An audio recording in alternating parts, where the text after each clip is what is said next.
How do you turn these islands into a living IoT lab? Just had 500,000 sensors. Spain's Balearic Islands are about to be covered in 500,000 sensors. The regional government's ambition is to turn the archipelago off eastern Spain into a globally recognized lab for Internet of Things projects. Benjamí Villoslada, the Balearic government's General Director of Technological Development, sees the sensor infrastructure as providing an opportunity to develop services that improve the life of inhabitants. He is pushing for the island's existing digital terrestrial television infrastructure to be put to new uses and extended to cover the entire territory with 50 IoT antennas, each supporting at least 10,000 sensors. These towers are already there, sometimes in steep, remote places, and have to be maintained. So, we thought we could make them cost-effective and sustainable by attaching antennas that work with IoT modules, he says.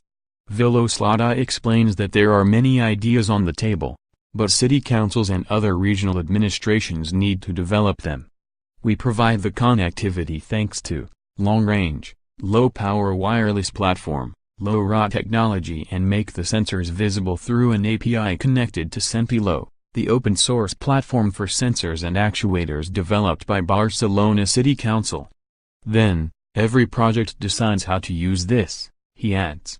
One possible scheme would involve the regional social services department using the sensors to help the elderly, from tracking them if they get lost on the streets, to triggering alarms if they've accidentally left a pot to boil dry. The Balearic Islands are set to become a living lab for IoT projects. Tourism organizations are also keen on having tools to help visitors who get lost while on tough outdoors activities, or to identify if a beach has become too crowded and to offer alternatives to swimmers. There are endless possibilities, according to Villoslada, because extending the range of the sensors to between 10 kilometers and 15 kilometers, 6 and 9 miles, is not expensive and consumes little power. Wouter Tebbins is president of the Free Knowledge Institute and the mastermind behind the Things Network project to build a fully distributed IoT infrastructure in Barcelona. He says the advantage of the low-range, wide-area network specification is that it avoids the need for complex local installations and allows for the development of open and secure networks to create alternative business models. He is also convinced that the technology enhances technological sovereignty at the political level, so that organizations do not have to rely on monopolies.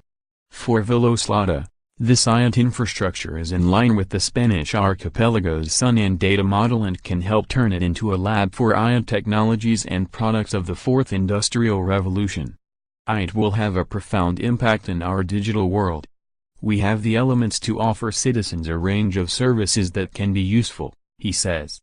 For the moment, a pilot is being carried in the parking lot of the Balearic Technology Innovation Park, or ParkBit, where the technology monitors the occupancy and availability of 1,200 parking spaces. Google has also bought into the idea. It's already offered the Balearic government its own IoT platform and a partner in the form of Spanish consultancy Biva to conduct another pilot project to optimize the use of moorings in Pollensa harbor. According to Villoslada, the Balearic Islands are the first autonomous community in Spain to support this kind of deployment.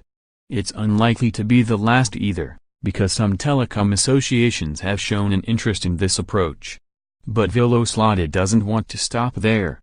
Although the digital terrestrial television and terrestrial trunked radio spec, emergency towers are an interesting part of the infrastructure to be reused, they are not the only ones. As weird and ugly as lampposts can be, they also offer another avenue for low-RA technology. However, in this case, the open-source specification will have to compete with the small cell technology that some big companies are implementing to deploy 4G LTE and 5G broadband services.